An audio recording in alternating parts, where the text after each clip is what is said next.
कल की कथा में हमने सुना रावण का किष्किंधापुर में आना, बाली के द्वारा रावण की पराजय, बाली और रावण की अग्नि को साक्षी मानकर मैत्री। उसके बाद भगवत भक्त शिरोमणि प्रभु भगवत भक्त हनुमान जी का संपूर्ण जीवन चरित्र और श्री राम जी का सभी राजाओं को सविनय अपने अपने राज्यों को जाने का आदेश देना, राजकीय गतिविधियों को जानने के लिए अयोध्या में पूछताछ करना। जब अयोध्या में पूछताछ की गई तब ये पता चला कि अयोध्यावासी सीता जी के चरित्र पर संदेह कर रहे हैं, इसलिए राजधर्म को निभाने के लिए अयोध्या नरेश प्रभु श्री राम ने लक्ष्मण जी से कहा कि तुम रथ लो, सीता जी को लेकर वन में छोड़ आओ, किंतु वन में जाने तक इस बात की सूचना उन्हें देनी नहीं। ऐसा कहा गया और यहाँ पर हमारी कथा रुकी थी। जब गंगा जी का तट आ गया, लक्ष्मण जी रथ से उतरे, देवी सीता को उतारा और उसके बाद आगे की ओर बढ़ने लगे। नमस्कार किया, नमन किया, हाथ जोड़े और बहुत ज़ोर ज़ोर से रोने लगे। जब लक्ष्मण जी रोने लगे तो सीता जी ने कहा, सुमित्रा नंदन, तुम ये क्या कर रहे हो? इस हर्ष के समय मेरे मन में इस प्रकार का विषाद क्यों उत्पन्न कर रहे हो? लक्ष्मण जी ने कहा, कोई बात नहीं माता, चलिए हम आगे चलते हैं। सीता जी को केवल यही अनुमान था कि अपने ज्येष्ठ भ्राता श्री राम का वियोग लक्ष्मण जी को सहन नहीं हो रहा है। उन्होंने कहा, आपके ज्येष्ठ भ्राता अब आपके केवल भाई नहीं रहे, वो अयोध्या नरेश है, राजा के बहुत सारे कार्य होते हैं। देखिए, एक दिन भी आप उनका वियोग नहीं सहन कर सकते। मैं भी तो उनकी अर्धांगिनी हूँ, उनकी धर्म पत्नी हूँ, मैं भी तो आपके साथ हूँ। बिल्कुल शोक मत कीजिए, बिल्कुल दुख मत कीजिए सुमित्रा नंदन, मैं शीघ्र ही ऋषि मुनियों को, तपस्वियों को यह आभूषण दे दूंगी, यह अलंकार दे दूंगी। कल शीघ्र ही सब उनके सानिध्य में रह लूंगी और कल प्रातः ही हम अयोध्या के लिए निकल चलेंगे। हर बात से अनभिज्ञ देवी सीता, किसी बात का ज्ञान नहीं, मन में इतना सा भी संशय नहीं कि हमेशा के लिए वो अयोध्या छोड़कर आइए। किसी भी बात का कोई संदेह नहीं। निष्पाप जहाँ मन होता है वहाँ पर इस प्रकार के खराब विचार किसी को भी नहीं आते। निष्पाप मन। भगवती सीता जी के ये वचन सुनकर लक्ष्मण जी की ने आंखें पोंछ ली। क्या होता है, जब अगर अपने आंखों में आंसू रहे तो हमें सामने का दृश्य दिखाई नहीं देता। आंसू पोंछ लिए लक्ष्मण जी ने और लक्ष्मण जी ने कहा, माता चलिए हम नाव में सवार होकर न गंगा के उस पार चलेंगे। आंसू पोंछे लक्ष्मण जी ने और सुमंत को, आचार्य सुमंत को कहा कि रथ यहीं रोकिए, मैं माता सीता को वहाँ लेकर जाता हूँ। बैठे हैं, भगवती सीता अत्यंत उत्साह से बैठी है, मन में कुछ भी संदेह नहीं। नाव पर बैठी, आंसू पोंछे हैं लक्ष्मण जी ने और गंगा के जब उस पार चले गए, गंगा के उस पार जाने के बाद एक वृक्ष के नीचे लक्ष्मण जी ने सारा कुछ साहित्य उतारा और नीचे रख दिया। माता सीता को प्रणाम किया। माता सीता ने कहा, सुमित्रा नंदन, तुम ये क्या कर रहे हो? अत्यंत कंपित स्वर में लक्ष्मण जी ने कहा, माता मुझे केवल यहाँ तक ही आने का आदेश है, मैं इससे आगे नहीं आ पाऊंगा माता, नहीं आ पाऊंगा। कांप गई, अंदर तक कांप गई भगवती सीता। ये क्या कह रहे हो तुम लक्ष्मण? इस निर्जन वन में यहाँ तुमने सामान रख दिया, जरूर कोई गंभीर बात है जो तुम बोलने का साहस नहीं कर रहे हो। ईश्वर ने शायद मुझे केवल दुख सहन करने के लिए बुलाया। इस संसार में, इस जीवन में मैंने इस शरीर से अनेक कष्ट सहन किए हैं, आज शायद नियति ने माध्यम तुम्हें बनाया है। स्पष्ट कहो लक्ष्मण, क्या बात है? लक्ष्मण जी ने कहा, माता, मेरा साहस नहीं हो रहा, मैं कुछ नहीं कह पाऊंगा। मेरा ये सब कहने से पहले मुझे मृत्यु क्यों नहीं आ गई? मैं संसार से विदा हो जाता। कहो लक्ष्मण, बताओ क्या बात? माता, अयोध्या नरेश श्री राम ने आपका परित्याग किया। परित्याग किस लिए? मेरा क्या दोष है? मुझसे क्या अपराध हुआ? क्या गलती हुई है मुझसे? भगवती सीता गिड़गिड़ाने लगी, लक्ष्मण बताओ मुझसे क्या गलती हुई? आपसे कोई गलती नहीं हुई है माता। अयोध्या वासियों का ये कहना है, 1 वर्ष तक आप रावण के यहाँ लंका में रही हो तो राज्य सिंहासन पर बैठने का आपको नैतिक अधिकार नहीं है। अयोध्यावासी आपके चरित्र पर संदेह कर रहे हैं। मेरे सामने अग्नि को साक्षी मानकर आप निर्दोष साबित हो चुकी हैं माता, परंतु अयोध्यावासी ये प्रमाण मानने को स्वीकार नहीं कर रहे। प्रभु श्री राम ने आपका त्याग नहीं किया है। अयोध्या नरेश महाराज श्री राम ने राजकीय धर्म को निभाने के लिए आपका त्याग किया। मैं विवश था माता, इससे आगे मैं आपके साथ नहीं चल सकता। ये बात सुनी, अचेत होकर गिरने लगी माता सीता, भूमि पर गिर पड़ी। कुछ देर में चेतना आई। उन्होंने कहा, शायद ब्रह्मा जी ने मुझे केवल दुख सहन करने के लिए ही मेरा निर्माण किया है लक्ष्मण, तुम्हारा कोई दोष नहीं। हो सकता है मैंने किसी के पति का वियोग कराया हो, इसलिए मेरे जीवन में ये दुख आया। मैं किसी को दोष नहीं दूंगी, किंतु मैं यहाँ पर क्या करूंगी? लक्ष्मण जी ने कहा, उदार विचार वाले ऋषि मुनियों का आश्रम यहीं पर है। आपको साहस और धैर्य धारण करना पड़ेगा माता। आप वहाँ जाकर रहिए, वहाँ जाकर निवास करिए। मुझे श्री राम का आदेश है। मैं प्रश्न भी नहीं पूछ पाया भैया राम से कि आप ऐसा क्यों कर रहे हो। मेरी पतिव्रता गंगा के पवित्र, गंगा के समान पवित्र भाभी के साथ इतना बड़ा अन्याय क्यों कर रहे हैं? आप जानते हैं वो पवित्र है, केवल राज्य के लिए, अयोध्या वासियों के लिए अपनी पत्नी का परित्याग।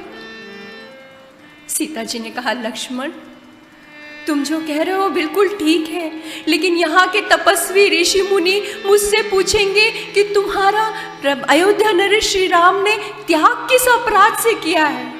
कौन सा अपराध बताऊंगी मैं? क्या उत्तर दूंगी उन्हें? नहीं, मैं जीवित नहीं रह सकती। इसी क्षण मैं इस देह को गंगा नदी में विसर्जित कर देती हूँ। पास गई, लक्ष्मण जी ने रोका, माता रुक जाइए, ऐसा अनर्थ मत कीजिए। जैसे ही गई, छवि देखी वहां पर अपनी, रुक गई। नहीं लक्ष्मण, मैं अपने देह का त्याग भी तो नहीं कर सकती। मेरी कोख में मेरे पति का रघुवंश पल रहा है। एक गर्भवती स्त्री अपने देह का त्याग कैसे कर सकती? मुझे जीवित रहना होगा, सारे दुख सहन करने होंगे, यही रहना होगा। मैं देह का त्याग भी नहीं कर सकती। लेकिन मुझे इस बात का आश्चर्य है, मैं पूर्ण रूप से पवित्र हूँ। इस बात का ज्ञान होने पर, अपनी पत्नी पर विशेष अनुराग होने पर भी अयोध्या नरेश ने मेरा परित्याग किया। हाँ, जानती हूँ मुझसे ही कोई भूल हुई होगी, क्योंकि प्रभु श्री राम ने अपने जीवन में कभी किसी का अहित नहीं किया, कभी किसी के लिए कल्याण के अलावा कुछ नहीं किया। वो भला अपनी पत्नी का परित्याग कैसे कर सकते हैं?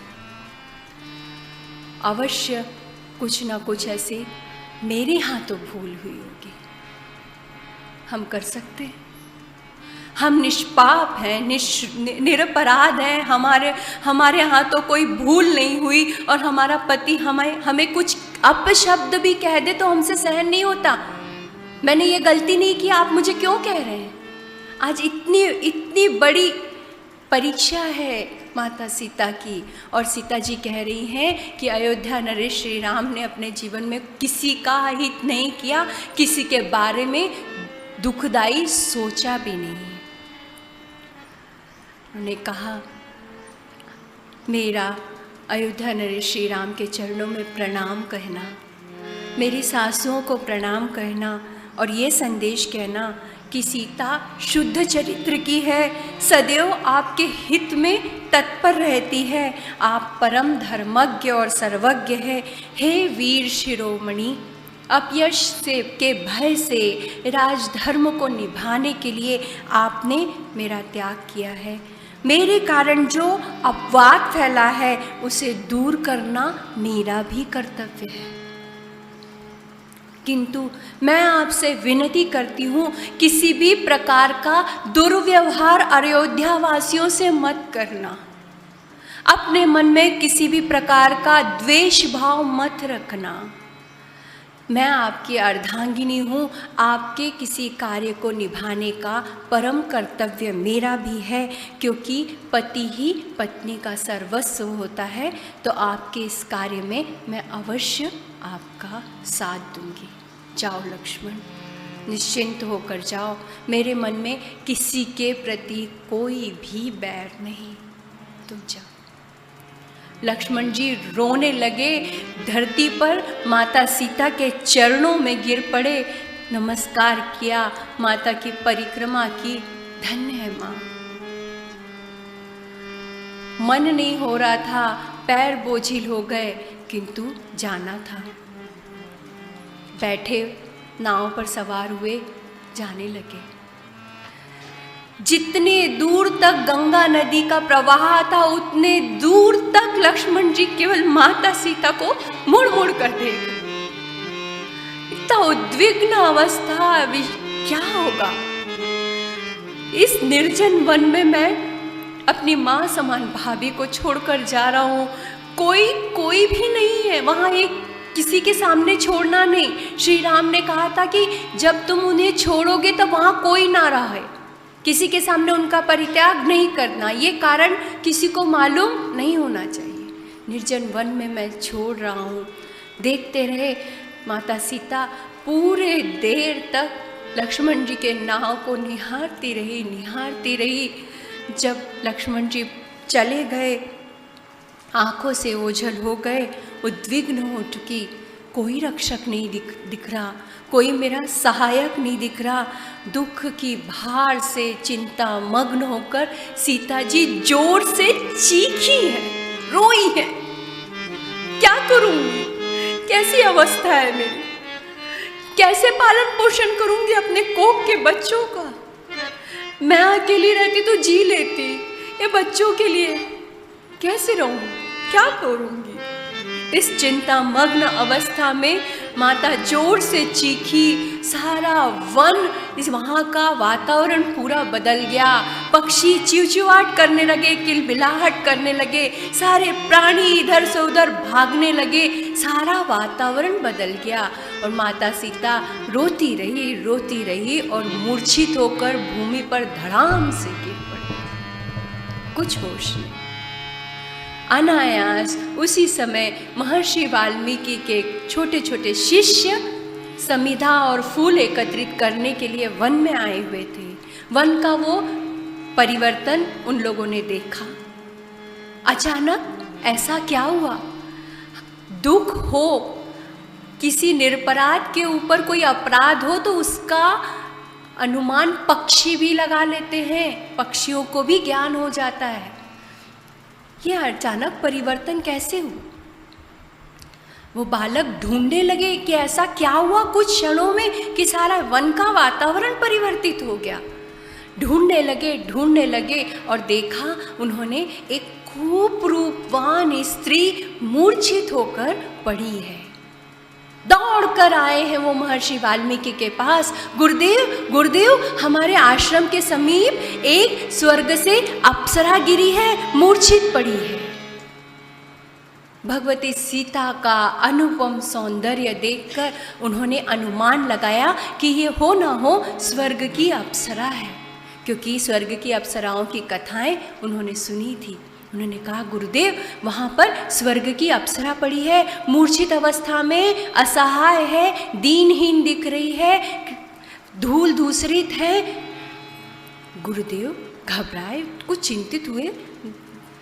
वाल्मीकि जी ने कहा, अच्छा ठीक है, तुम सभी अपने अपने घर की ओर जाओ, मैं जाकर देखता हूँ कौन है, क्या है, किस अवस्था में है। और महर्षि वाल्मीकि कमंडलू लेकर आश्रम के पास समीप जहाँ देवी सीता मूर्छित अवस्था में पड़ी हुई थी, उस प्रवेश द्वार पर आए।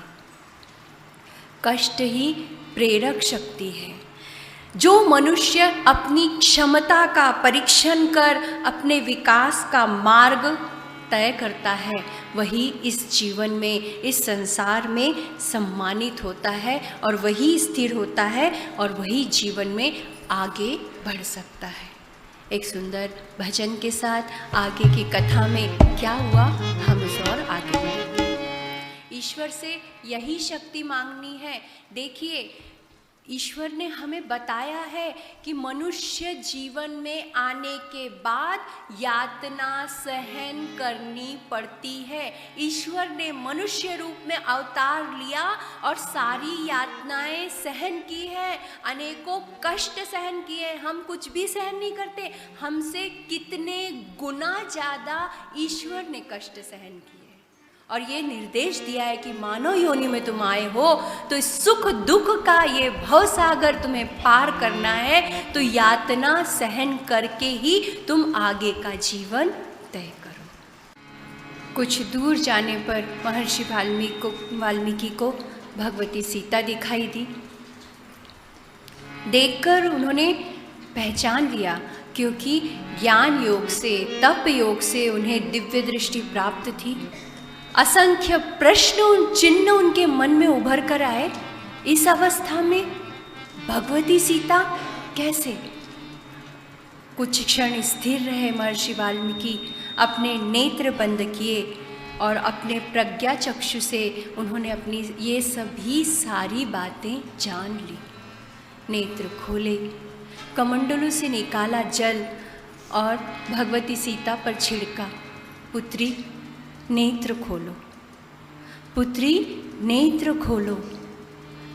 कुछ क्षणों बाद भगवती सीता सचेत अवस्था में आई, उनकी मूर्छा टूटी। महर्षि वाल्मीकि ने कहा, हे पतिव्रते, तुम्हारा स्वागत है। जैसे ही पतिव्रता ये शब्द सुना है भगवती सीता ने, संपूर्ण काया कंपायमान हो गई। उन्होंने कहा, नहीं मुनिवर, मैं पतिव्रता नहीं हूं, मैं कलंकिता हूं। महर्षि वाल्मीकि ने कहा, नहीं पुत्र, मैंने अपने ज्ञान चक्षु से सब कुछ जान लिया है। तुम चक्रवर्ती सम्राट महाराज दशरथ की पुत्रवधू, मर्यादा पुरुषोत्तम श्री राम की अर्धांगिनी हो, महात्मा धर्मज्ञ नीतिज्ञ महाराज जनक की अयोनिजा पुत्री सीता। तुम्हारे साथ अयोध्यावासियों ने अन्याय किया है। अपनी छोटी बुद्धि से, निम्न बुद्धि से तुम्हारे साथ अत्याचार किया है। तुम पतिव्रता हो और सदा पतिव्रता रहोगी। तुम्हारे दर्शन मात्र से जो पापी हैं वो भी पुण्यवान बन जाएंगे। तुम कलंकिता नहीं हो। पुत्री धैर्य रखो, अब तुम मेरे पास हो, अपने पिता के साथ हो, ऐसा समझो। शीघ्र आश्रम में चलो, समीप ही आश्रम है, वहाँ पर साध्वी ऋषि मुनि हैं, उनकी स्त्रियाँ रहती हैं, वो तुम्हारा अच्छे से संगोपन करेंगी। किंतु आज तुम्हारी इस पीड़ा को देखकर मैं प्रचेतस मुनि का पुत्र वाल्मीकि ये प्रण करता हूँ, ये प्रतिज्ञा लेता हूँ कि जब तक अयोध्या के मानस मंदिर में तुम्हें पवित्र रूप से कीर्तिमान नहीं कर लूँगा, तब तक ये प्रण मेरा हमेशा मुझे सदैव स्मरणीय रहेगा। मैं तुम्हें विश्वास दिलाता हूँ पुत्री, अयोध्या वासियों के मन का संदेह मैं मिटाऊंगा और जो चरित्रवान तुम हो, अयोध्या के मानस मंदिर में तुम्हारा पुनः स्थापना प्रतिस्थापना की प्रतिज्ञा मैंने की है, मैं जरूर तुम्हें पुनः प्रतिस्थापित करूंगा। किंतु अभी इस तरह दुख करने से कुछ नहीं होगा, तुम्हें मेरा सहकार्य करना होगा। आश्रम में कोई तुमसे कुछ भी नहीं पूछेगा। मेरे आदेश देने पर किसी भी प्रकार के प्रश्न तुमसे नहीं पूछे जाएंगे।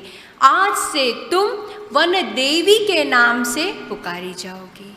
आश्रम में सभी तुम्हें वन देवी के नाम से पुकारेंगे। अब अधिक विलंब मत करो पुत्री, शीघ्र चलो, तुम्हारी अवस्था ठीक नहीं है। महर्षि वाल्मीकि ने हाथ पकड़कर भगवती सीता को उठाया। इस तरह के शब्द सुनकर भगवती सीता को बहुत शांति मिली। उन्होंने कहा, ऋषिवर, नहीं पुत्री, आज से मैं तुम्हारा पिता हूँ, तुम मुझे पिता कहना।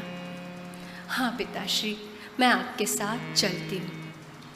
थोड़ा सा जल पिया और भगवती सीता उनके साथ, महर्षि वाल्मीकि के साथ पीछे पीछे चल दी। आज भी ब्रह्मावर्त नामक क्षेत्र में वन देवी का मंदिर है। ब्रह्मावर्त ये कानपुर के पास है, जहाँ पर भगवती सीता वन देवी के नाम से रही। तो आज भी ब्रह्मावर्त में वन देवी का मंदिर है और ऐसा कहा जाता है कि वहाँ पर जाकर उस मंदिर में वन देवी के दर्शन करने से हमें दुख से पार होने की क्षमता और सामर्थ्य प्राप्त होता है। इधर लक्ष्मण जी जैसे तैसे गंगा पार करके आए, सुमंत्र जी के साथ रथ पर बैठे। जाने की इच्छा नहीं है। सुमंत्र जी से कहा, मैं अपना देह त्याग कर देता हूँ। सुमंत्र जी ने कहा, लक्ष्मण, श्री राम ने राजधर्म को निभाने के लिए भगवती सीता का त्याग किया है, किंतु उनकी अवस्था, तुम साए की तरह श्री राम के साथ रहे हो। आज अगर तुम यहीं रह जाओगे, उन्हें कौन संभालेगा? उन्हें संभालने के लिए, उनके जीवन के इस दुख की सीमा को मिटाने के लिए तुम्हें साथ में चलना पड़ेगा लक्ष्मण। नियति को, विधि के विधान को कोई नहीं बदल सकता। लक्ष्मण जी रोने लगे। लक्ष्मण जी ने कहा, जिस पतिव्रता स्त्री ने वन में भी अपने पति का साथ दिया, सभी ने मना किया था, अयोध्या वासियों ने, ऋषि मुनियों ने, महर्षि वशिष्ठ ने मना किया था कि पुत्री, वन में, निर्जन वन में असंख्य हिंसक प्राणी रहते हैं, तुम वन में पति के साथ मत जाओ। किंतु उसने कहा था, जहाँ पति है वहीं पत्नी का स्थान है, और इस दुख में भी उन्होंने साथ दिया। इतना दुख सहन किया, 14 वर्ष तक वन में भी रही पतिव्रता स्त्री। इतना असीम प्रेम होने के बाद केवल अयोध्या वासियों के एक वाक्य के लिए अयोध्या नरेश ने उनका त्याग कर दिया। क्यों किया इन्होंने ऐसा? आचार्य सुमंत्र ने बताया, विधि के विधान को कोई नहीं बदल सकता लक्ष्मण। बहुत पुरानी बात है। एक बार आचार्य वशिष्ठ जी के यहाँ महर्षि दुर्वासा पधारे थे। महाराज दशरथ उनका दर्शन करने के लिए वहाँ पर, आचार्य वशिष्ठ का दर्शन करने के लिए वहाँ पर आए। आचार्य वशिष्ठ का दर्शन करने के लिए आए तो वहाँ उनकी भेंट महर्षि दुर्वासा से हुई। आचार्य वशिष्ठ ने महाराज दशरथ का खूब आदर आतिथ्य किया, कंदमूल फल भेंट किए, उनका आदर आतिथ्य किया। महाराज दशरथ अत्यंत अधीर होकर महर्षि दुर्वासा के पास गए और उन्होंने पूछा, मुनिवर, मुझे ये बताइए कि मेरे पुत्रों के का कैसे होगा, आगे का जीवन क्या होगा, उनके पुत्र कैसे रहेंगे, अयोध्या में वो कितने दिन तक राज्य करेंगे, क्या सब होगा, भविष्य, अयोध्या का भविष्य मुझे बताइए।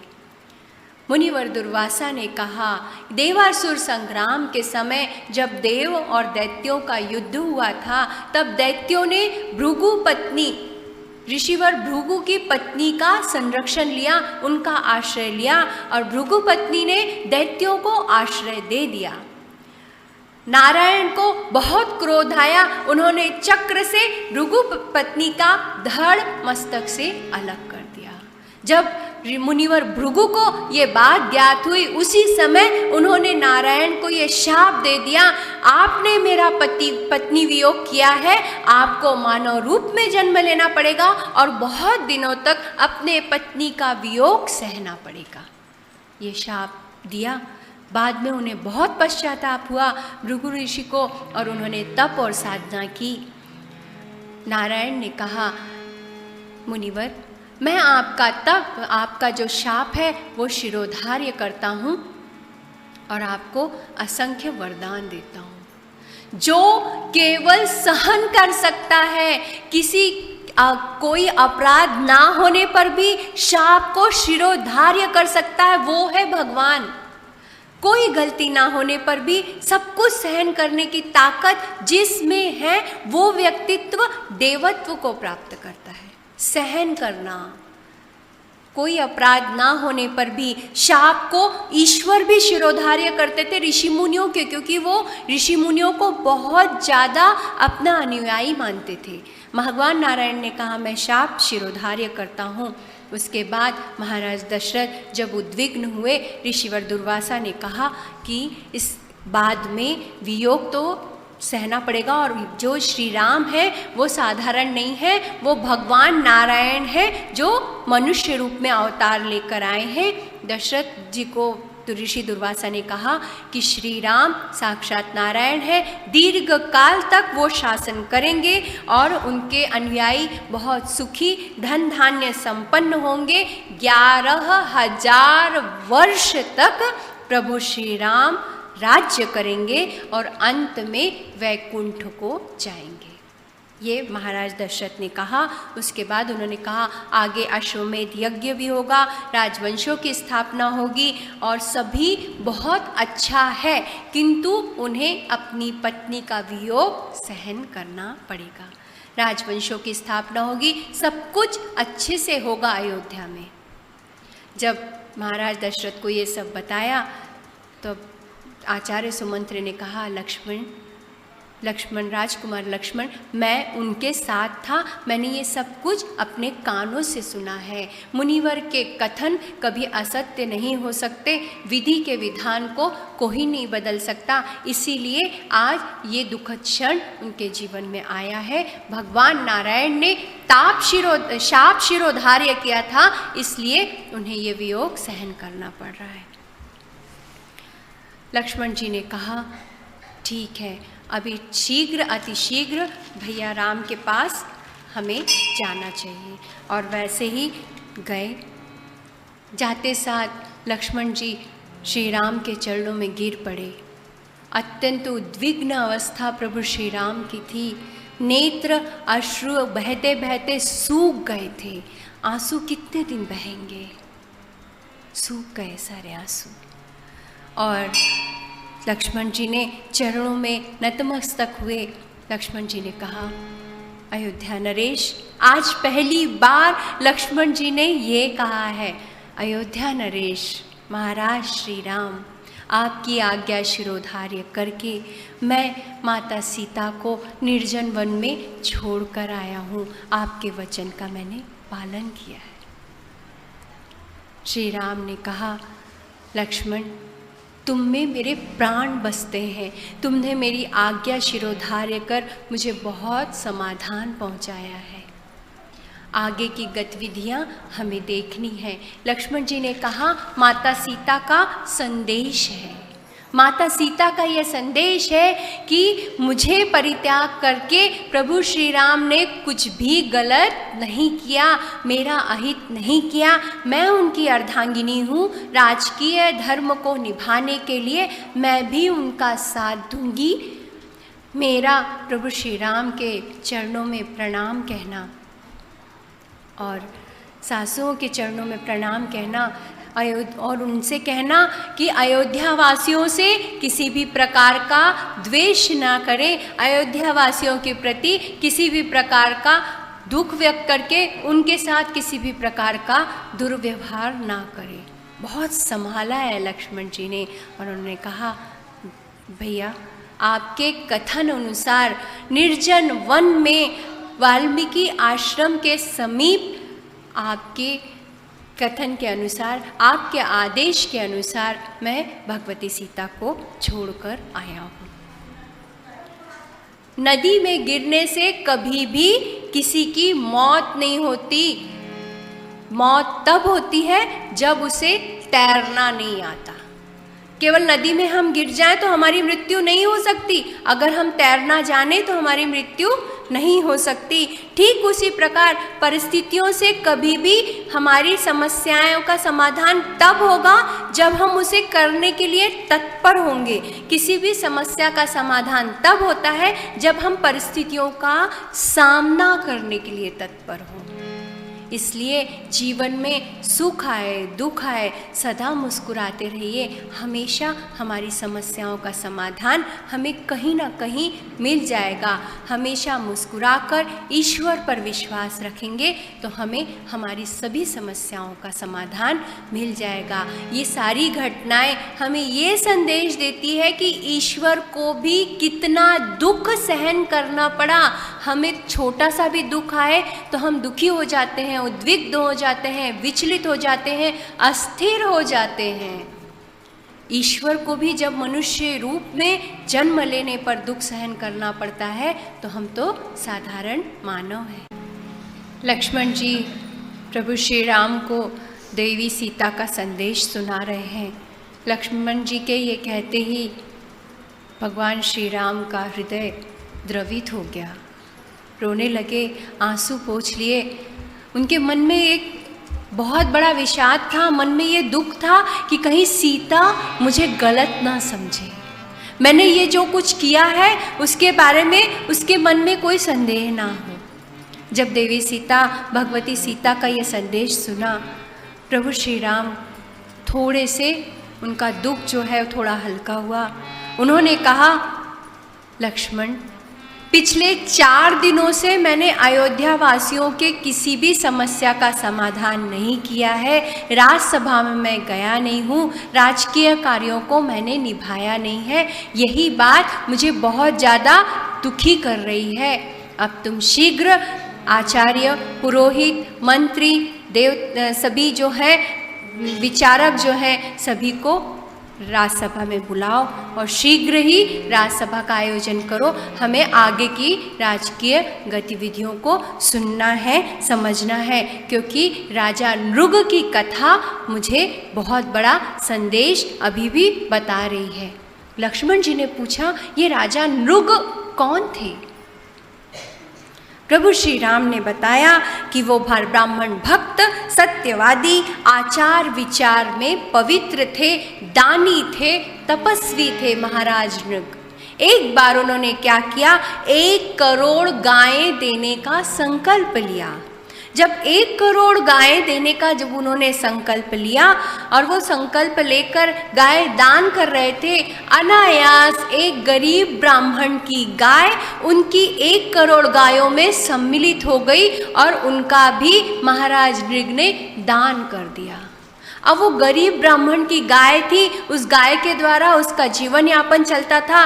भूख से, क्षुधा से वो गरीब ब्राह्मण पीड़ित हो गया, भटकने लगा, दर दर भटकने लगा, क्योंकि वह गाय ही उसकी उपजीविका का साधन थी। सभी और देखा, एक बार वो कनखल में आया, कनखल नामक प्रदेश में आया और वहाँ उसने अपनी वो गाय देखी। अपनी गाय को देखकर उसने अपने गाय को पुकारा, शबला। जैसे ही उस गाय ने अपने पुराने मालिक की आवाज़ सुनी, वो उनके पीछे पीछे चलने लगी। जिस ब्राह्मण को राजा नृग ने वो दान की थी, वो आया, उसने कहा कि ये तो मुझे राजा महाराज नृग ने दान की है। वो गरीब ब्राह्मण कहने लगा, नहीं, ये मेरी गाय है, देखो मैंने उसे पुकारा और ये अपने आप मेरे साथ आ गई। 1 करोड़ केवल गायें ही दान नहीं की थी, वासरू बछड़े सहित 1 करोड़ गायें दान की थी। ये गाय मेरी है। दोनों ब्राह्मणों में वाद विवाद होने लगा। दोनों ने कहा हमें महाराज नृग के पास जाना है। महाराज नृग अत्यंत व्यस्त थे। कुछ दिन बीत गए किंतु उनकी सुनवाई नहीं हुई। वो बेचारे दोनों ब्राह्मण इंतज़ार करते रहे, प्रतीक्षा करते रहे, किंतु उनसे महाराज नृग की भेंट नहीं हुई। अत्यंत शोक और संताप में दोनों ब्राह्मणों में ये शाप दे दिया, महाराज नृग, आपने हमारे किसी भी बात को सुना नहीं है, हमारी सुनवाई नहीं की है, इसलिए हम तुम्हें शाप देते हैं कि तुम गिरगिट हो जाओगे, सरडा गिरगिट हो जाओगे। और जब प्रभु द्वापर युग में भगवान नारायण श्री कृष्ण का अवतार लेंगे, तब तुम इस शाप से मुक्त होगे। ऐसा कह दिया। और वो ब्राह्मण जो था, जिसे राजा नृग ने वो गाय दान की थी, उसने वो गाय गरीब ब्राह्मण को दे दी और वहाँ से चले गए। उन्होंने बताया प्रभु श्री राम ने, इसलिए जो अपनी प्रजा की सुनवाई नहीं करता, जो अपनी प्रजा की समस्त समस्याओं का समाधान नहीं करता, वो पाप का भागी होता है, वो नरकगामी होता है। इसलिए अतिशीघ्र लक्ष्मण तुम जाकर देखो, प्रजा में किसी प्रकार का दुख है, किसी को किसी प्रकार की कोई वस्तु की आवश्यकता है, किसी को किसी प्रकार की समस्या है, उनका समाधान मुझे अतिशीघ्र करना है। लक्ष्मण जी ने कहा, भैया प्रभु श्री राम, मैं आपसे एक बात पूछूं? प्रभु श्री राम ने कहा, हाँ पूछो। जब महाराज नृग को ये शाप मालूम हुआ तो उन्होंने क्या किया?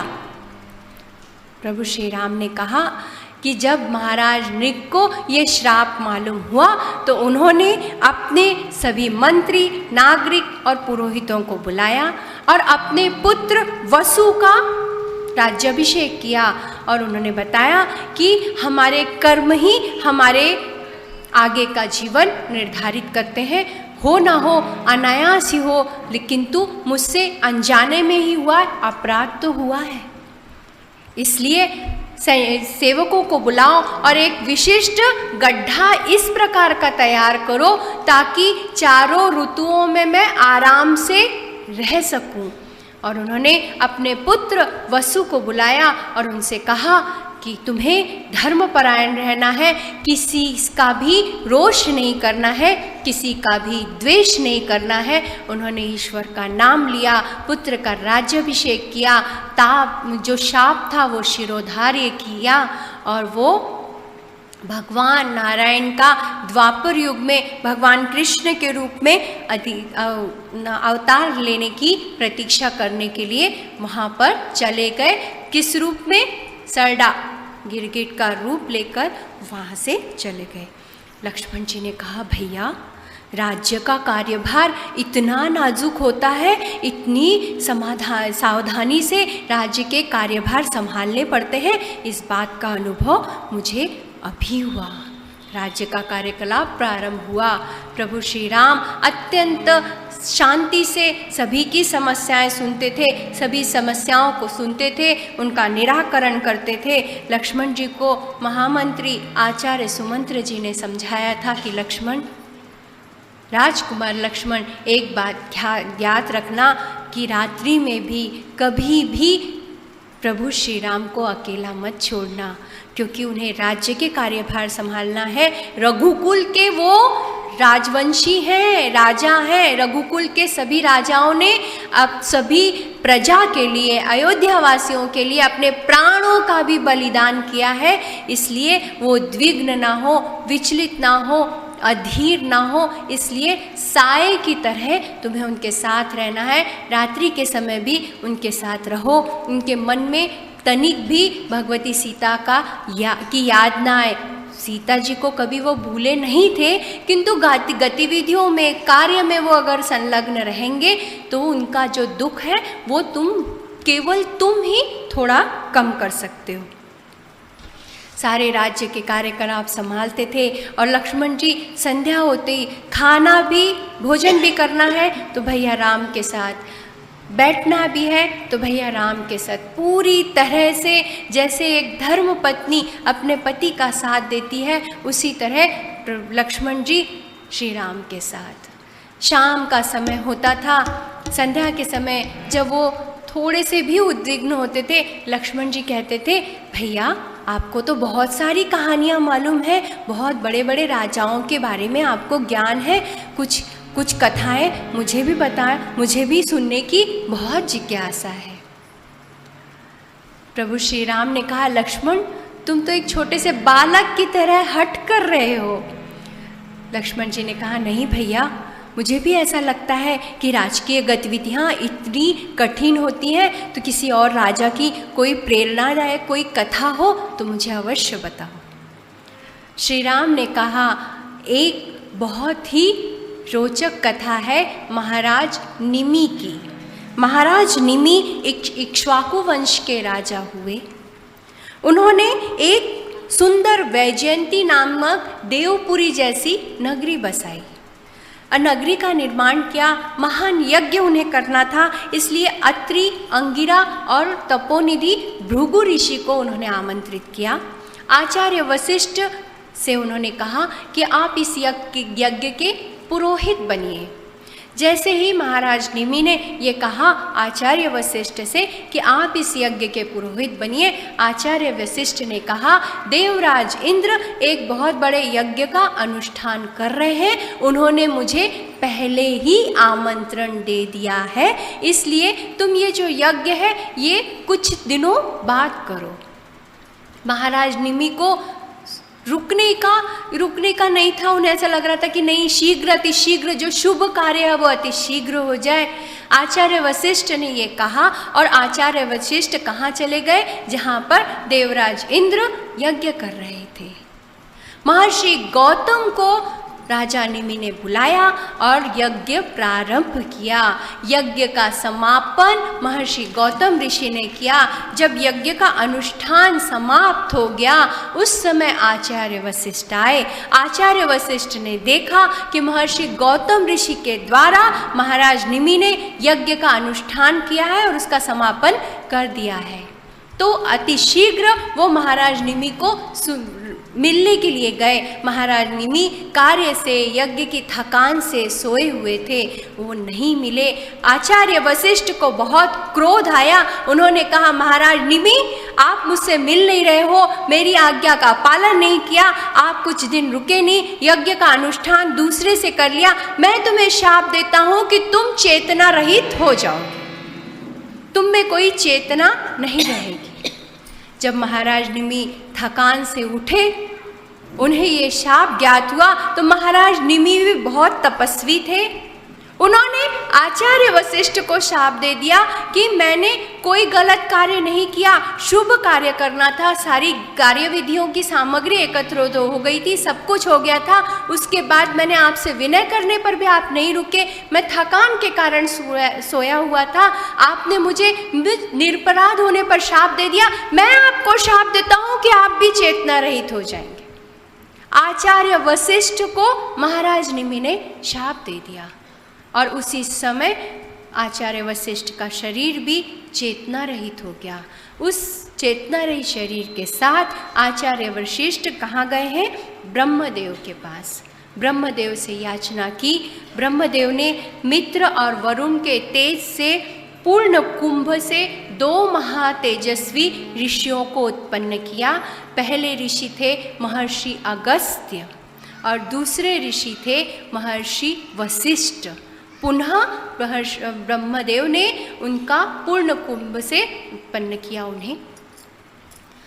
महर्षि वशिष्ठ के उत्पन्न होते ही इक्ष्वाकु वंश के जो राजा थे उन्होंने उन्हें अपना आचार्य पद दे दिया और राजा ने उन्हें आचार्य के लिए स्वीकार कर लिया। जो महाराज निमि का चेतना रहित शरीर था, ब्रह्मदेव ने उनसे पूछा कि आपको क्या चाहिए। महाराज निमि ने कहा कि अब मुझे ये शरीर नहीं चाहिए। निमि का अर्थ क्या होता है? एक क्षण। निमि का अर्थ होता है एक क्षण। निमि ने कहा, महाराज निमि ने कहा कि आप मुझे मनुष्य की पलकों में वास दीजिए। पापनी जैसे ना, इसमें महाराज निमि का वास है। जो पलक एक क्षण के लिए खुलती है, बंद होती है, खुलती है, बंद होती है, पलकों में महाराज निमि का वास होगा। महाराज निमि ने ब्रह्मदेव ने कहा, महाराज निमि ने ब्रह्मदेव से कहा कि ब्रह्मदेव मुझे मनुष्य के पलकों में वास कीजिए। महाराज निमि का जो वो वहाँ चले गए, पलकों में उनका वास हो गया। महाराज निमि का जो देह था उसका मंथन किया गया और मंथन से मिथि उत्पन्न हुए। इस अद्भुत जन्म का हेतु होने के कारण वो जनक कहलाए। इसलिए महाराज जनक का एक नाम मिथि भी है और वो चेतना रहित देह से उत्पन्न हुए थे, इसलिए वो विदेह कहलाए। लक्ष्मण जी ने रघुकुल नंदन श्री राम से, रघुनंदन से यह अद्भुत बातें सुनी तो उन्होंने कहा कि भ्राताश्री, एक बात मन में आती है कि महाराज निमि तो क्षत्रिय थे और आचार्य वशिष्ठ ब्राह्मण थे, तो फिर एक क्षत्रिय को अपने से भी श्रेष्ठ ब्राह्मण को शाप देने का अधिकार नहीं होता। उन्होंने शाप क्यों दिया? श्री राम ने कहा उन्होंने शाप दिया, उसके बाद उन्हें अपने शाप का पश्चाताप हुआ, इसलिए उन्होंने कहा था कि मुझे अब ये देह नहीं चाहिए। मैंने क्षत्रिय होने पर भी एक ब्राह्मण को शाप दिया है, इसलिए मुझे मेरा ये देह नहीं चाहिए। और सभी महाराज ययाति की तरह धैर्यवान, धैर्यशील नहीं होते। महाराज लक्ष्मण ने कहा, लक्ष्मण जी ने कहा, भैया महाराज ययाति कौन थे? श्री राम ने कहा थोड़ी देर विश्राम करो, आगे की कथा, महाराज ययाति की कथा मैं बता दूँ। उन्होंने बताया कि ये जन्म, मनुष्य जन्म दुर्लभ है। मनुष्य जन्म हमें कब मिलता है? 84 लाख योनि में भटकने के बाद। आज जो भी मनुष्य है उसका पहली बार मनुष्य योनि में जन्म हुआ है। असंख्य योनि की यातना, प्रवास सहन करने के बाद मनुष्य जन्म मिलता है। और इस मनुष्य जन्म में भी हम अपना कल्याण नहीं करेंगे, हम दूसरों के साथ अहित करते हैं। विचार भी नहीं करना है, किसी दूसरे के प्रति दुख का विचार भी हमें पाप का भागीदार बनाता है। कबीरदास जी क्या कहते हैं? दुर्लभ मानुष जन्म है, देह ना बारंबार। दुर्लभ मानुष जन्म है, देह ना बारंबार। तरुवर जो पत्ता गिरे, पुनः न लागत डार कबीरा, पुनः न लागत डार। बड़ा हुआ सो क्या हुआ, जैसे पेड़ खजूर। पंछी को छाया नहीं, फल लागे अति दूर कबीरा, फल लागे अति दूर। दुर्लभ मानुष जन्म है, ये मनुष्य जन्म दुर्लभ है। देह ना बारंबार, बार बार ये देह हमें, ये देह रूप हमें पुनः नहीं मिलेगा। तरुवर जो पत्ता गिरे, एक पेड़ से अगर वो पत्ता गिर जाता है, पुनः न लागत डार, फिर से वो पत्ता पेड़ में नहीं लग सकता। एक बार पत्ता अगर गिर गया तो वो पत्ता फिर से नहीं लग सकता। इसी प्रकार मनुष्य जन्म अत्यंत दुर्लभ है, ये देह बारंबार मिलने नहीं वाला। हमारे बड़ा होने का अभिमान मत करो। बड़ा हुआ सो क्या हुआ, बड़ा होने से कुछ नहीं होता।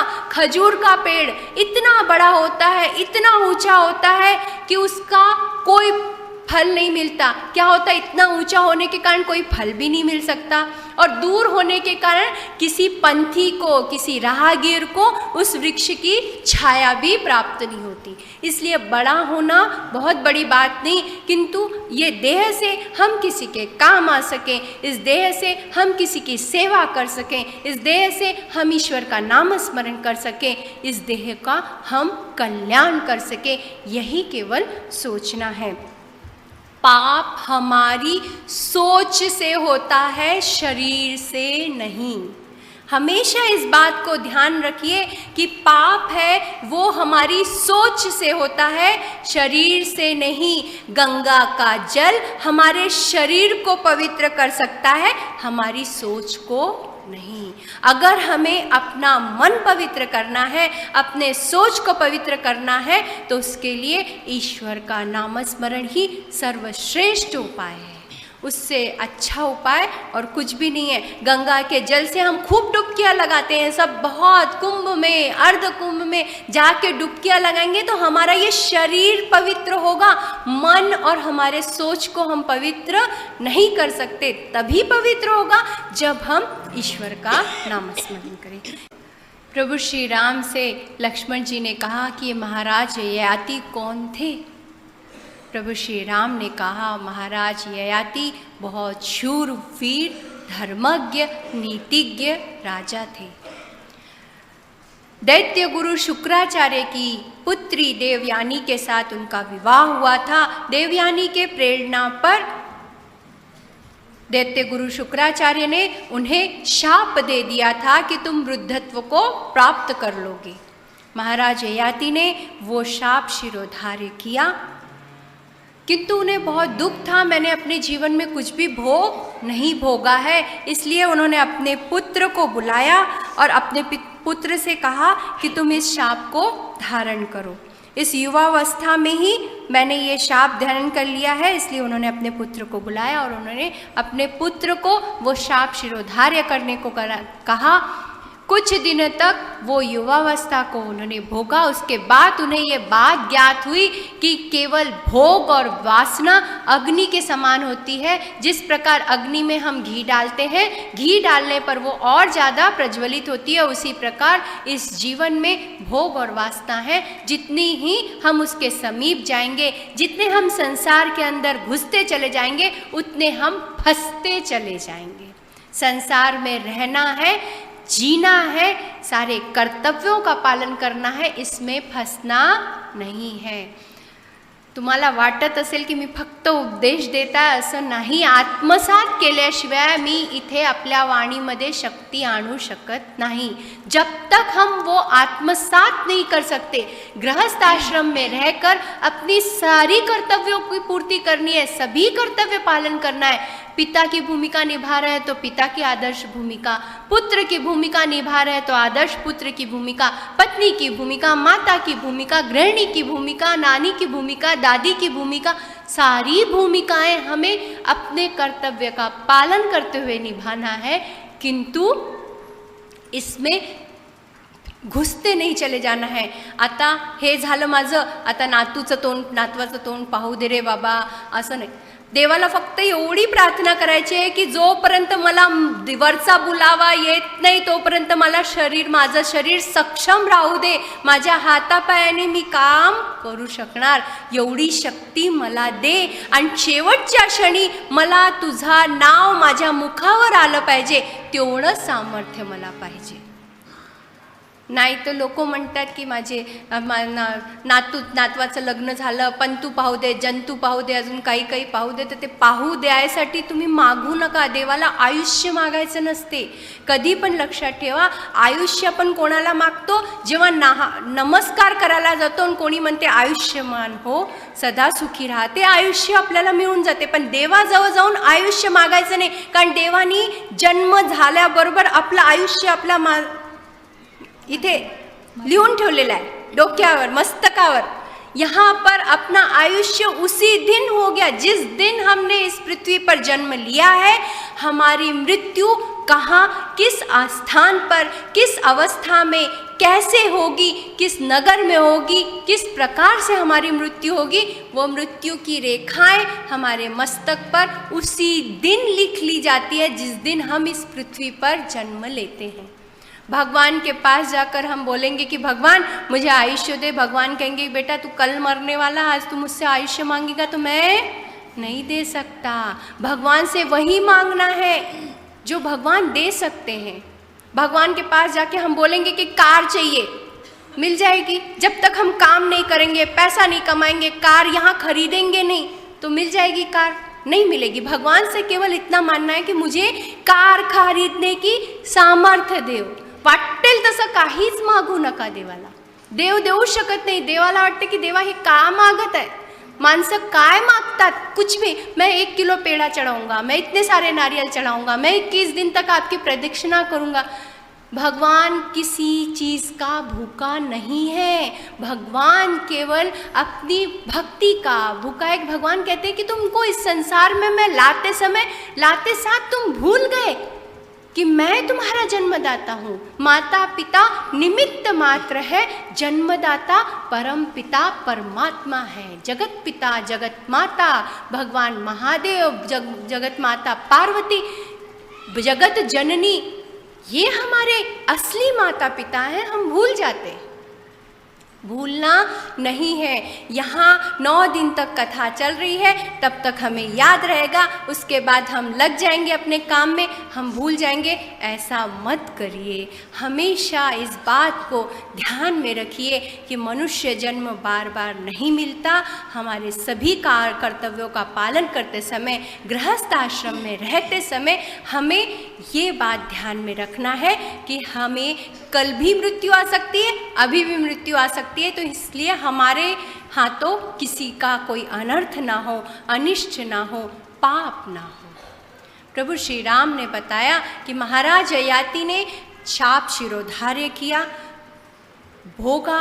उसके बाद उनको अपने युवावस्था दे दी अपने पुत्र को, और उन्होंने वृद्धावस्था स्वीकार कर ली, पुनः शाप शिरोधार्य किया. प्रभु श्री राम ने लक्ष्मण जी को बताया कि एक क्षत्रिय में सहनशीलता उतनी ही आवश्यक है जितनी की वीरता. एक क्षत्रिय के लिए शस्त्र एक क्षत्रिय का अलंकार हो सकता है, किंतु परिस्थिति अनुसार सहनशीलता उसके व्यवहार को दर्शाती है. इसलिए वही धरोहर है, और वही धरोहर एक क्षत्रिय अपने वंशजों को आगे दे सकता है. केवल वीरता एक क्षत्रिय में आवश्यक नहीं, एक क्षत्रिय में सहनशीलता भी उतनी ही आवश्यक है. प्रभु श्री राम और लक्ष्मण जी का संवाद हमेशा चलता रहा. प्रभु श्री राम ने कहा, जब रात हो गई, प्रभु श्री राम ने कहा कल प्रातः ही आचार्य वशिष्ठ को, मंत्रवेत्ता, ऋषिगण, पुरोहित सभी को सभा में बुलाओ. शीघ्र ही हमें अयोध्यावासियों की समस्याओं को सुनना है. जी अयोध्या नरेश महाराज श्री राम, मैं शीघ्र जाता हूँ. दूसरे दिन राजसभा का आयोजन हुआ. अयोध्या वासियों को किसी भी प्रकार का दुख नहीं था, मानसिक समाधान था, धन धान्य अच्छे से हो रहे थे, किसी को मानसिक चिंता नहीं थी. एक भी भिक्षुक अयोध्या में नहीं था.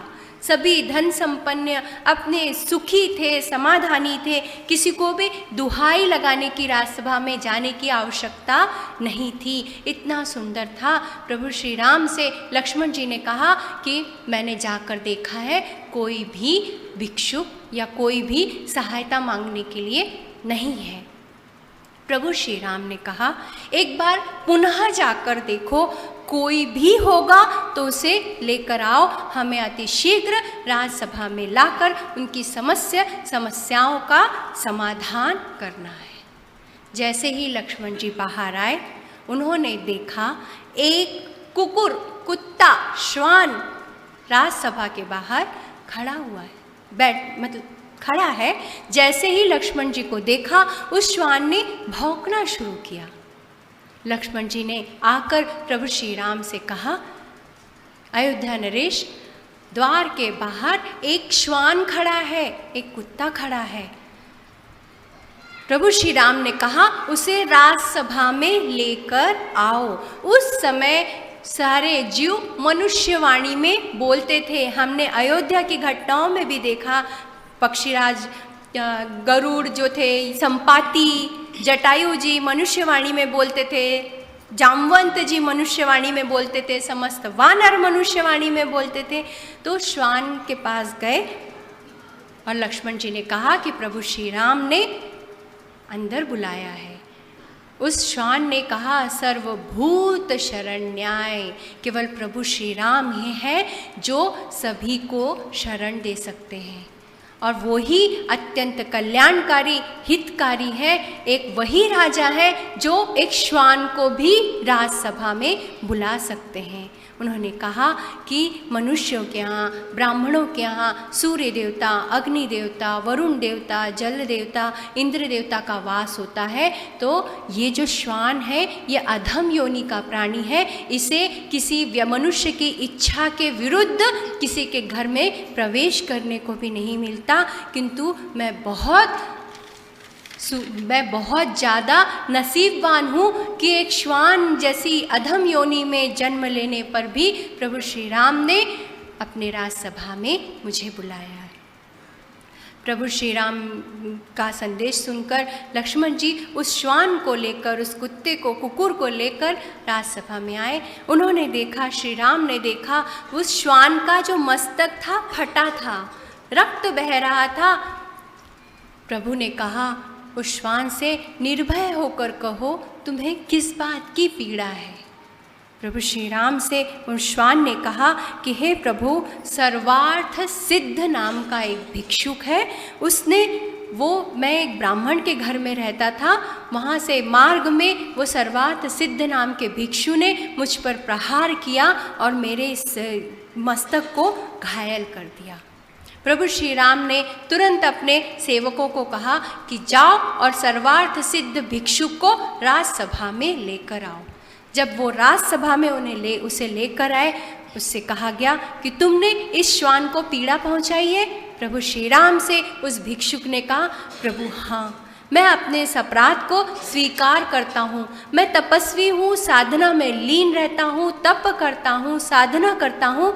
मैं मार्ग से जा रहा था, मैंने इस श्वान को हटने के लिए कहा, ये श्वान नहीं हटा, मुझे क्रोध आ गया, मैंने अपने हाथ से प्रहार किया, मेरे हाथ में जो वस्तु थी उस वस्तु से प्रहार किया तो इसका मस्तक क्षत विक्षत हो गया। प्रभु श्री राम ने उसने कहा, उस भिक्षुक ने, मैं इस अपने अपराध को स्वीकार करता हूँ, आप मुझे जो दंड देना चाहे उस दंड को मैं शिरोधार्य करूँगा। क्योंकि एक अपराधी अगर अपने अपराध को छुपाता है तो उस अपराध को छिपाने के लिए और 4 अपराध कर लेता है। इसलिए मैं इस अपराध को शिरोधार्य करता हूँ, आप मुझे जो दंड देंगे मैं वो स्वीकार करता हूँ। उसी समय उस श्वान ने कहा कि प्रभु, अगर आपको इसे दंड देना है तो कालंजर नामक स्थान पर कुलपति के पद पर इसे नियुक्त करो। प्रभु श्री राम ने कहा कि तुम स्वयं ऐसा कह रहे हो कि कालंजर नामक स्थान पर कुलपति के पद पर इसे नियुक्त करना है, ठीक है, तुम्हारी जैसी इच्छा। अब मन में प्रश्न आया प्रभु श्री राम के कि ये इसे दंड दिया है कि वरदान दिया है। कुलपति के पद पर उसे नियुक्त कर दिया, उस भिक्षुक को इतना बड़ा स्थान इस श्वान ने दे दिया, तो ये उसके अपराध का दंड है कि उसे वरदान मिला। वो अत्यंत भिक्षुक खुश हो गया कि इतना बड़ा पद मुझे मिल गया दंड के रूप में। वह सुखी होकर चला गया। श्वान से प्रभु श्री राम ने पूछा कि तुमने ऐसा क्यों किया, तुमने उसे इस प्रकार का दंड दिया है कि उसे वरदान दिया है। तो उसने कहा, पिछली जन्म में मैं कालंजर नामक स्थान पर कुलपति के पद पर था, सत्कर्म करता था, दान धर्म करता था, यज्ञ का अवशिष्ट माने यज्ञ होने के बाद बची हुई सामग्री का ही भोजन करता था, सभी की सेवा करता था, महात्माओं की सेवा करता था। सभी कुछ सत्कर्म करने के बाद भी मुझे इस अधम योनि में जन्म लेना पड़ा। मैंने अपने जीवन में किसी भी प्रकार का पाप मुझे स्मरण नहीं है, किंतु नियति के कारण, पिछले जन्मों के प्रारब्ध के कारण मुझे श्वान योनि में जन्म लेना पड़ा। इस भिक्षुक ने तो जानबूझकर अपराध किया है। वो कुलपति के पद पर रहेगा, उसके बाद इसका जन्म श्वान योनि में जब होगा, इसे कोई आहत करेगा, तब इसे मेरी पीड़ा का आभास होगा। इसलिए मैंने इसे कुलपति के पद पर नियुक्त किया। प्रभु श्री राम ने कहा, प्रणाम किया उस श्वान को, और वो श्वान वहाँ से चला गया। कहाँ गया?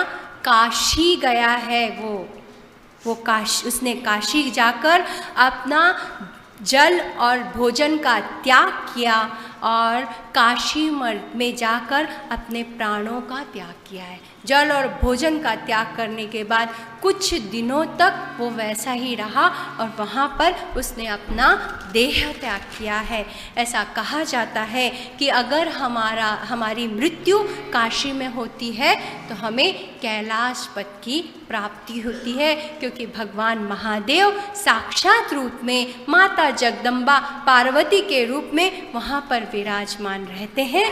इसलिए अगर वहाँ हमारी मृत्यु होती है तो हमें कैलाश मिळता है, ऐसा कहा जाता है। असं विचार करून तुम्ही फक्त काशीला जायचा प्रयत्न नका करू। जर तुमची मृत्यू रस्त्यातच असेल तर तुम्ही काशीलाही पोहोचणार नाही, इथे राहू शकणार नाही। ऐसा शास्त्रों में लिखा है। हमारी मृत्यु को हम नहीं टाल सकते। हमारी मृत्यु की घटना हमारे स्थान को किस तरह होगी उसे हमें नहीं टाल सकते। इसलिए सजग होकर अगर हम नाम स्मरण करते हैं तो हम इस जन्म मरण के चक्र से मुक्त हो जाते हैं। केवल उस श्वान ने ये बताया भी था कि हम केवल सोचकर भी पाप करते हैं तो नरक के गामी होते हैं, हमें नरक यातना भोगनी पड़ती है। एक ब्राह्मण के धन को हम चुराते हैं, एक स्त्री का शील अगर हम खराब करते हैं तो उसके लिए हम नरकगामी होते हैं। और एक बहुत आवश्यक बात उस श्वान ने बताई, एक बार हमने दान कर दिया, वो दान की हुई सामग्री फिर से उन दान किए हुए व्यक्ति से ले ली तो इससे जघन्य अपराध इस संसार में कोई नहीं है। आपने किसी को अभय वचन दे दिया है कि मैंने ये दान करना है, आपने दान की हुई वस्तु पुनः वापस लेनी नहीं है। एक तो दान करने का संकल्प करने से पहले सोच विचार कर दान करो, और संकल्प दे लिया है तो इसी जन्म में दान करना है। क्योंकि अगर ये देह का कॉस्ट्यूम, इसको क्या कहा जाता है? कॉस्ट्यूम कहा जाता है। ये शरीर रूपी ये वस्त्र का हमने त्याग कर दिया। ये शरीर रूपी वस्त्र, ये वस्त्र हम शरीर को ढांकने के लिए पहनते हैं, ये ऊपरी वस्त्र है। ये शरीर रूपी वस्त्र का हमने त्याग कर दिया और दूसरे शरीर में आए और हमने संकल्प पूर्ण किया नहीं होगा तो वो संकल्प हमें अगले जन्म में पूर्ण करना होगा। इसलिए संकल्प लेते समय सोच विचार कर संकल्प लेना चाहिए। देखिए, एक दूध है, एक छोटा सा एक उदाहरण देती हूँ। दूध सभी को मालूम है, दूध को दुखाया जाता है। दूध को हम क्या करते हैं? गैस पर रख देते हैं, तप जाता है, ठीक है। दूध को दुखाया जाता है। दूध को दुखाया कैसे जाता है? माने अगर हमें उसे दही बनाना है तो दूध में हम थोड़ा सा विरजन डालेंगे, विरजन टाक तो अपन हालो तो माने वो दूध को अपन ने थोड़ा सा हिलाया तो उससे क्या बन गया? दही बन गया। अब उस दही को मथा, माने अब दही को भी मथा तो उससे क्या बनता है? छाछ बनता है, मठा तक। अब उसको भी हमें मंथन किया तो क्या बनता है? लोनी, मक्खन। उस मक्खन को अगर हम तपाते हैं तो क्या बनता है? विशुद्ध तुप, घी। माने सभी का रंग कैसा है? दूध सफ़ेद, दही सफ़ेद, छाछ सफ़ेद, मक्खन सफ़ेद, घी सफ़ेद। यानी इसका अर्थ केवल एक ही निकलता है, बारंबार संकट आने पर, दुख आने पर भी जो मनुष्य अपना रंग नहीं बदलता वो ही संसार में सम्मान का पात्र होता है। ठीक है। अब जो दूध है वो कितनी अवधि तक ठीक रह सकता है? कितने टाइम तक? 1 दिन। दही 3 दिन. विरजन लावलेलं दही जे राहते ते 3 दिवस चांगलं राहणार. ताक केलं 5 दिवस चांगलं राहू शकते. दही आपण 3 दिवस बाहेर ठेवलं तरी खराब नाही होणार, पण दूध एका दिवसात नासून जाणार. दही 3 दिन, ताक 5 दिवस. ताकातून आपण लोणी काढलं ते किती दिवस चांगलं राहणार? 8 दिवस. पण ते लोणीला तापवल्यानंतर जे तूप तयार होते ते किती दिवस कधीच खराब होत नाही. महिनोंगणती ते चांगलं राहतो. म्हणजे त्या दुधातच विशुद्ध तुपाची शक्ती आहे, फक्त त्याचं मंथन करायची आपल्याला. वैसे ही हमारे मन को अगर हम मंथन करेंगे तो हमारे जीवन में, हमारे मन में, हमारे बुद्धि में सकारात्मक विचार हम डाल सकते हैं. जैसे हम अपने मन को मथेंगे, जैसे हम अपने मन को मंथन करेंगे, वैसे वैसे हम पवित्र होते जाएंगे, हमारे यहाँ तो सत्कर्म होते जाएगा और हमारा जीवन सकारात्मक विचारों से भर जाएगा. हमारा बच्चा कहीं बाहर गया हुआ है, असं विचार नाही करायचा ॲक्सिडेंट झाला असेल का, कुठे फसला असेल का, पडला असेल का, दुःखी असेल का, कोणी मारलं असेल का. कशाला असं विचार करता? असं नाही विचार करू शकत की होऊ शकते कुठे काही वेळ लागला, कोणी मित्र सापडला असेल, कोणासोबत बोलत असेल, काही झालं असेल, असं चांगलं विचार आपल्या मनात येणार नाही. भलते काहीतरी विचार येणार. असं विचार करायचं सुद्धा नाही. जर तुम्ही असे विचार केले तर त्याला लागलं नसेल तरी लागून जाईल. एक माँ के विचार से पुत्र की स्थिति तय होती है. माँ के विचार, माँ की दुआएं, माँ की बद्दुआएं सबसे ज़्यादा बच्चों को लगती है. इसलिए हमेशा ध्यान में रखिए कि अगर कुछ भी ऐसी संकट हो तो केवल ईश्वर से प्रार्थना करना कि अगर वो किसी संकट में है तो ईश्वर आपकी शक्ति उसे संरक्षित रखे, सुरक्षित रखे. ये ही विचार करना है. हमारे शुभ विचार सभी को आशीर्वाद कवच के रूप में प्राप्त होते हैं. हमारे गलत विचार किसी के मार्ग में संकट भी ला सकते हैं. इसलिए हमेशा सकारात्मक विचार करना है, सत्कर्म करना है, सद्विचार करना है. अयोध्या में होने वाली गतिविधियाँ प्रारंभ थी. प्रभु श्री राम अत्यंत उत्कृष्ट रीति से राजधर्म निभा रहे थे. जब प्रभु श्री राम ने भगवती सीता का परित्याग किया था तब महारानी कौशल्या, महारानी कैकई, महारानी सुमित्रा ये तीनों राजमाताएं अयोध्या में नहीं थी. अगर वो अयोध्या में होती तो वो इस बात को रोकती. क्या हुआ? ऐसा राम कथा में हम सुनते हैं कि प्रभु श्री राम की एक बहन थी शांता. उनकी ज्येष्ठ बहन शांता को महाराज दशरथ ने संकल्प किया था, इसलिए उन्होंने महाराज रोमपाद को दान में दे दिया था. राजकुमारी शांता का विवाह ऋष्यशृंग ऋषि से हुआ था. ऋष्यशृंग ऋषि ने बहुत बड़े यज्ञ का अनुष्ठान किया था, इसलिए सभी माताएं अपनी पुत्री के यहाँ यज्ञ के अनुष्ठान के लिए गई थी. जब वो वापस आई तो उन्हें सत्य घटना का पता चला. मन में साहस नहीं हुआ, कैसे पूछे. ऐसी अवस्था में जब किसी बड़े की आवश्यकता होती है, जब वो गर्भवती है, हमारी कुलवधु गर्भवती है, ज्येष्ठ वरिष्ठ की आवश्यकता होती है, अच्छे खाने पीने की आवश्यकता होती है, किसी और अन्य नगरी में भेज देते, निर्जन वन में हमारी कुलवधु को भेज दिया. कैसे पूछे प्रभु श्री राम से.